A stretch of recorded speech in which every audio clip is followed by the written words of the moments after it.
So Activision has finally revealed Call of Duty, or Call of Duty's manipulation has finally been exposed, or something or other. So something's going on with the SBMM, and this guy has some information that we're taking a look at. Ladies and gentlemen, welcome back to the channel and welcome back to Black Ops 6. It is finally time. I got my skill data sent over to me from Activision, and just like we predicted, it is some of the creepiest, most game manipulating nonsense that we could have ever imagined, and to be honest, it was quite a lot to go through. These guys track absolutely everything about your character, and they've been doing so since Modern Warfare 2019. These dudes know everything about you, from multiplayer to zombies, Warzone, ranked play, private matches, even co-op modes.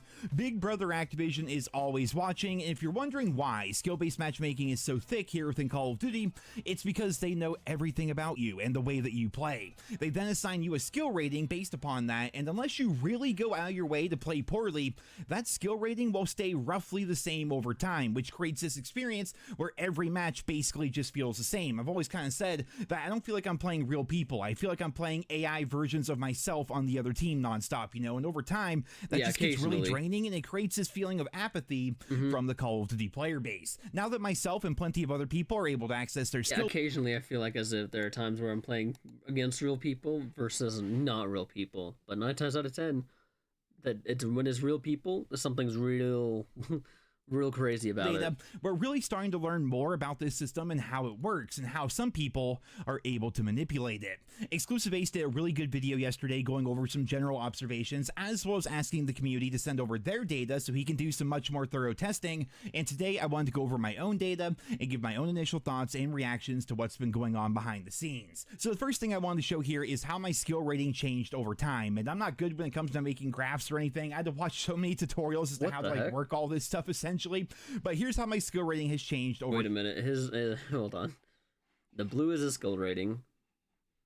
Orange is KD, which is capped at 5. But I don't see any orange time, and obviously there's some peaks and valleys here, but in general it stays pretty consistent. When it comes to how Activision tracks skill within a game like Black Ops 6, it seems like a rating of 0 might actually be the average amongst the player base. And before we get too far into the video, I want to say that I'm not here to call people out. People on the internet tend to get incredibly toxic about who's good, who's bad. There's a lot of fragile egos out there, and I frankly don't give a shit about any of that. I'm not here to measure COD dicks or anything like that. I just want to know how skill-based matchmaking works and see what we can learn from it. And we saw this Reddit thread the other day where somebody else showed their skill data. This person has a lifetime elimination death ratio of 1.38 with a score per minute of 442 with an average skill rating of 165. What's crazy is I have the same exact elim death ratio for my lifetime at 1.38, a score per minute of 475, which is only 33 more than the other player, but my skill rating is at 236 for my average across the entirety of the Black Ops 6 lifecycle. Another player reported that they have a lifetime kill death ratio of 0.9 with an average skill rating of -74. And Ace discussed this in his video, but it seems like the true average skill rating for the Call of Duty player base might just straight up be 0, and then the higher you climb in terms of kill death ratio, score per minute, and all that, your skill rating will rise over time. But what's interesting is it seems like the quality of your opponents really weighs in on your skill level as well. In Ace's video, he showed a 2-boxer who had really good stats. I mean, obviously he was 2-boxing, so he's like dropping nukes every match pretty much, but his skill rating was relatively low. And once 2-boxing got patched, his skill rating skyrocketed because they started to place him in lobbies with people that had similar stats to his own, which in turn lowered his overall stats, but increased his skill rating because he was finally facing equal competition. And the same thing pretty much happened to me when I tested 2-boxing back in November. I got a second account, the father of 4, you guys might remember that, and I 2-boxed off of him. I didn't play that many matches, but I just wanted to test and kind of see how things were going, and that data was included with what Activision sent over to me. So going into my test of 2-boxing, I was sitting at a skill rating of 304. In my first 2-boxed match, I went 110 and 19, and my skill rating actually dropped by 23 points. Overall, throughout my 2-boxing testing, I went like 357 and 59 over the course of 5 or 6 matches, and my skill rating actually dropped by 61 points. This means that 2-boxing was an incredibly effective method for getting easy lobbies, because not only did you have easy matches because you forced your way in there with the 2-box method, but playing in those lobbies would lower your skill rating, which meant that once you were done 2-boxing, your next normal matches would be easier as a result. For me, it took about 14 full matches for Activision to slowly raise my skill rating back to where it was before I started doing my 2-boxing testing, which I think is really interesting. The same thing happened when I essentially lost my mind trying to do the stupid Darkspine camo challenges for the HE1 rocket launcher.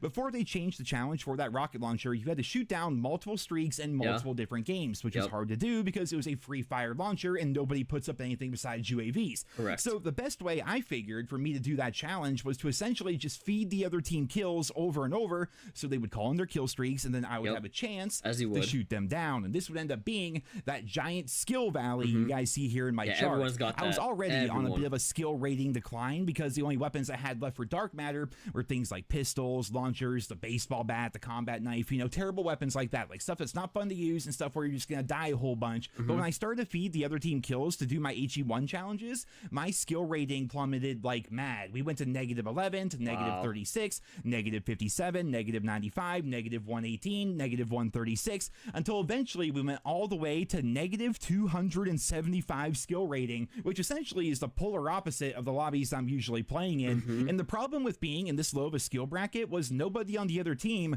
was actually good enough to get their kill streaks, despite the fact that I'm just giving them kills. I'm going 0-32, 0-23, 0-22, and they could still never put up UAVs. So I found myself in like skill rating hell. I essentially had to fix my skill rating by getting kills so that I could be matched with players who could actually call in streaks. You get a few kills, goes to show how crazy manipulative this matchmaking system is. Like, I will admit it took some time, roughly 20 matches of varying time spans of me just either not playing or intentionally feeding or whatever, but still, it took my skill rating and dropped it by almost 400, and then being placed with these incredibly low skill players. What makes this even more interesting is the system actually seems quite slow in figuring out what is happening. So over the course of the next 3 matches of actually getting kills and working... It seems like when they do that, like when you're trying to feed kills, it takes days for it to figure out, oh shoot, you suck.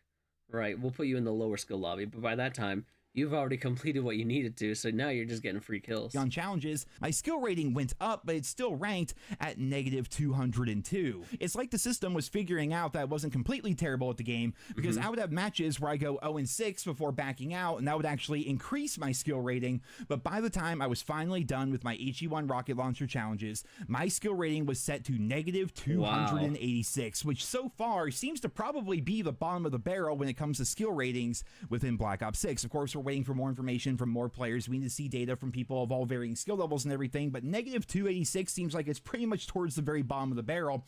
And from there, I was just able to do my Dark Matter challenges. And do you guys want to know how many matches it took for my skill rating to go back to +200? 85 games. That's freaking crazy. Now, a lot of that was going into face-off for camo challenges and backing out quite a bit and everything like that, but still, it took roughly 1 week of real-life playtime before my skill rating finally went back to normal, and in there, I think, we see another big problem with skill-based matchmaking. The system can be so easily manipulated, and doing things like challenges can really affect your rating, causing you to be put in the lobbies that the system does not want you to be in, which causes for some really bad team imbalances, which likely is the reason why so many people are backing out of their games so often. Normally, Call of Duty is incredibly good at tracking your skill rating, and so long as you just keep playing normally, that rating does not really fluctuate around all that much. But when somebody goes on a bad run because they're doing tough challenges or something like that, they get thrown into these lower lobbies for a bit, which really messes with the people in those brackets who are just trying to play normally. It creates this feeling where nothing is authentic anymore, everything feels artificial, and when you're doing too good for too long, the game inflates your rating to bring you back down to earth, and when you're doing poorly for too long, the game throws you a few bones to keep you playing. So is it counterintuitive then for what he's saying? Like when you try to do worse but the other team's trying to do better, it's like, wait a minute, we don't know what we're doing here. But when you're trying to do better and the other team's trying to do worse, it's still like but when you're both doing better, it's like, wait a minute, okay, we'll bring you up. But when both teams are trying to do worse for their camos, it's like, something, I don't know what I should do, we'll leave you here for a little. Like it's very weird is the only word I can use. Very there. definition of engagement optimized matchmaking. They don't want you doing too well or too poorly all the time. They want to keep you right there in the middle relative to your average skill level. This is why there are 10 distinct brackets when it comes to this matchmaking system, and why it's possible that players can have an average skill rating of over 250 over the course of 1,000 matches, whereas other players can have an average skill rating of negative 100 over the course of the same time. The system identifies and assigns you a rating after tracking you for a while, and then tries to keep you within that range the best that it can. So good players only face good players, bad players only face bad players, and the only time the two intermingle is when some really odd things happen. Like, for example, me feeding the other team kills for 2 hours straight so I could shoot down their UAVs. Yeah. What's also really interesting is the data Activision sent over seems to yet again confirm that the in-game tools that we have to track things like player experience don't always seem to work, which can leave the player base feeling really confused about what's happening within the game itself. You guys may remember a few videos ago I was talking about my double XP testing within Black Ops 6. I did a very simple test. You join in on Hardpoint on Nuketown, you get a kill, you back out, and you track your XP. Well, what's really weird about this is it seems like on the back end, Activision or Treyarch are actively tweaking and changing XP values, because Exclusive Base said in his video a while back that a Hardpoint Nuketown kill is worth 60 XP. Well, during double XP weekend, a Hardpoint Nuketown kill was giving me 136 XP each time, which meant the normal kill would be worth 68 compared to 60. So it seems like on the back end, Treyarch is going through and just randomly adjusting the XP earn rates for individual game modes and individual maps, likely based on all the data that they collect, in an effort to once again control how quickly players level up, which is yet another form of manipulation and them trying to optimize our engagement. But regardless of that, let's take a look at what I recorded and tested versus what Activision... And what's the point of having a double XP to be used regardless if it's double XP weekend or you're using your own XP token? What's the point of using it if they're just tweaking it, right? If they're giving you 0 double XP for nothing, or for all the kills, sorry, and then versus, you know, the double XP weekend, when you get your kills and then they give you, let's say, 1,000 extra XP. Like, what's the point?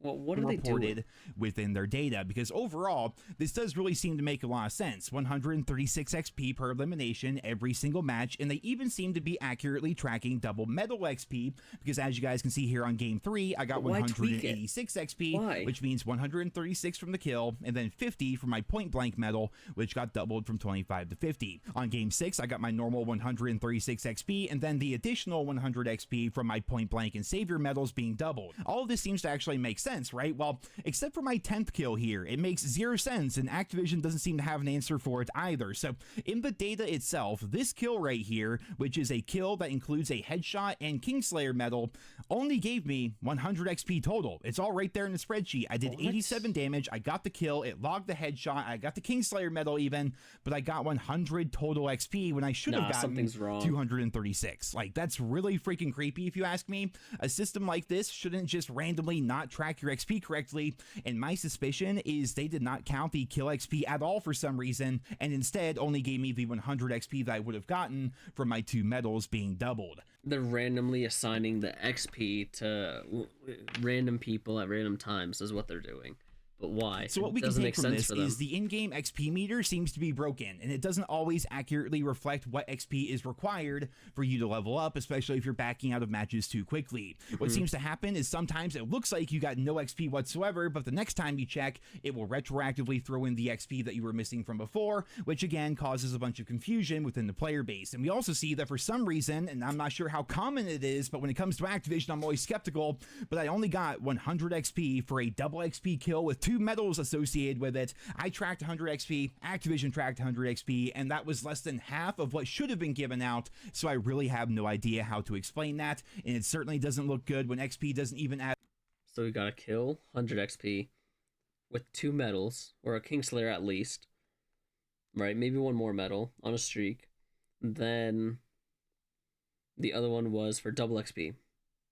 Definitely less than half. Up on Activision's end. What's also interesting is while doing this testing, my skill rating stayed perfectly the same at 317 the entire time. Like me joining, sometimes dying a bunch, getting a kill, and then leaving did not affect my rating at all. In fact, my rating went up right after I joined normal matches after my testing was over. Then I got my ass kicked in Search and Destroy for a few games, which caused my rating to go down before quickly going back up again to over 300. Now, something else that Ace mentioned in his video, and I wanted to take a look at it as well, was the idea that limited time modes may not have any skill-based matchmaking associated with them. Anecdotally, I mentioned to you guys in the past that game modes like Minefield back in Modern Warfare 3, that mode just had no skill-based matchmaking whatsoever. And more recently here in Black Ops 6, it seems like game modes like Ransack also don't seem to have heavily laid matchmaking either. While looking at what Activision sent over to me, I'm not really sure what to make of all of this, because at the time, I was working through pistols and hardcore face-off, and that's just always a crapshoot. Like, my skill rating was plummeting at that time, and after finally having enough, I jumped into Ransack for 9 straight matches,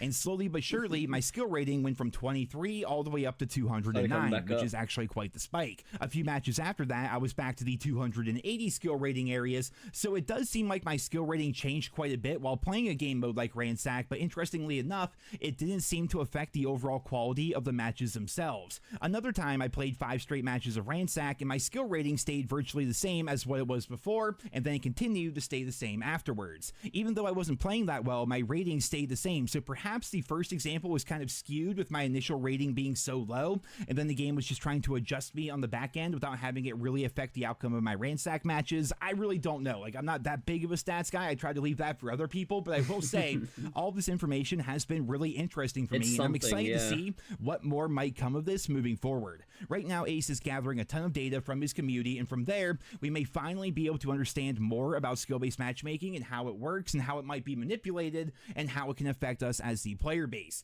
Right now, it seems like limited time modes and party modes may not be affected by your skill rating whatsoever, which might actually change things up quite a bit within the community as people stop playing game modes like Hardpoint and Domination, and rather, anytime there's a limited time mode out, they might start jumping into there because their skill rating will not affect the quality of their match experience. We already kind of knew this, but we have learned that reverse boosting, based on the data here, is incredibly effective. We've also learned that what happens in older games can affect you in the current game, which is why my initial skill rating going into Black Ops 6 started out at 300 instead of 0. Like, it just took basically the information they had from me from Modern Warfare 3 and then put that right into Black Ops 6. And as more people get access to their information, it's going to be really interesting to see the scale of what might be considered a high skill player to an average skill player to a low skill player. And with enough data, we may actually be able to find out exactly what causes our ratings to go up or down most effectively. So he can actually, well, not him specifically, but there's a way that means to figure out what is happening, the difference between a low skill versus a high skill.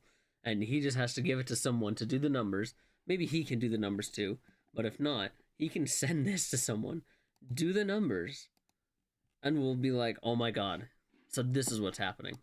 Effectively. Maybe it's something as simple as stop moving so much and your rating goes down and you can finally feel like you're playing the game casually, or maybe it's something much more complicated than that. All I know is it's really interesting that some of us finally have access to our information, and it further reaffirms everything that the community has been suspecting for the last 5 or 6 years, which is Activision is shady as shit. All this stuff should only be used for ranked play, but for some reason it's being used for our casual public matches, and we also know that all of us essentially are experiencing different versions of the game. One person whose average skill rating is, say, -50 experiences a much different game overall than somebody who is playing the game at an average skill rating of +100 or +150 or 200. Like, all this does is muddy the waters so much that we don't even know, like, who is good at COD anymore. Like, I'm over here with an elim death ratio of 1.36, which could be higher had I not gone for dark matter. But regardless, it seems like I'm playing on average towards the top of the Call of Duty skill brackets. That might not be exactly true. We're gonna have to wait to see more people's data, but it seems like an average rating of like 300 or higher